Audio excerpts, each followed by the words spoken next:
It is hard to find the words to describe what we saw on that debate stage last night. Well, one word comes to mind. How about disgrace? It was an absolute disgrace. It was a mockery of a presidential debate, an insult to our democracy. From the start, President Trump was determined to defy the rules, repeat falsehoods, attack Joe Biden, dominate the stage. Joe Biden seemed exasperated, uneven at times, most forceful when he spoke directly to the American people on issues like COVID. What lingers the morning after, the sense that our civic life has hit a new low, Michael. Andrew.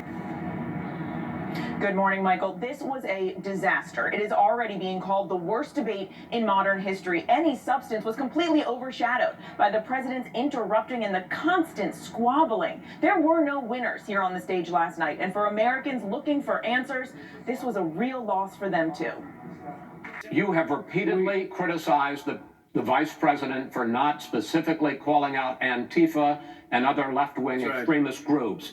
But are you willing tonight to condemn white supremacists and militia groups and to say that they need to stand down and not add to the violence in a number of these cities, as we saw in Kenosha and as we've seen in Portland? Are you prepared to specifically do it? I would say almost everything I see is from the left wing, not from the right wing. So what are you saying? I'm willing to do anything. I want to see peace. Then do it, sir. Say it. Do it. Say it.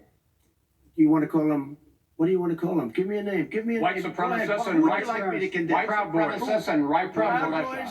Stand back and stand by. But I'll tell you what. Somebody's got to do something about Antifa and the left, because this is not a right-wing problem. This is a left-wing. This is a left-wing problem. Gentlemen, I hate to raise my voice, sir. It's just, yeah, I understand. You've agreed to the 2 minutes, so please let him have it. Well, frankly, you've been doing more interrupting. Oh, that's all right, but he directed. Well, then you know what? No, we're done, sir. We're moving on to the next. We're moving back. You know, if you want to switch seats, how much you paid in federal income taxes in 2016 and 2017? Millions of dollars. You paid millions of dollars? Millions of dollars. So yes. not 750. Millions of dollars, and you'll get to see it. And you'll get to see it. But again, I'm urging my supporters to go into the polls and watch very carefully, because that's what has to happen. If it's a fair election, I am 100% on board. But if I see tens of thousands of ballots being manipulated, I can't go along with that.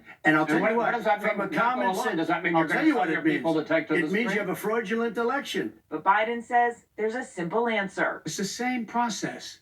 It's honest. No one has established at all that there is fraud related to mail-in ballots, that somehow it's a fraudulent process. If I win, that will be accepted. If I lose, that will be accepted. But by the way, if in fact he says he's not sure what he's going to accept, well, let me tell you something. It doesn't matter, because if we get the votes, it's going to be all over. He's going to go. Democrats weren't particularly thrilled with Joe Biden's performance, but they believe the contrast was crystal clear, that there was only one person on that stage who appeared plausibly presidential, and it was not the person who flew on Air Force One last night. They also, by the way, point out, the Biden campaign, that they had their single best hour of...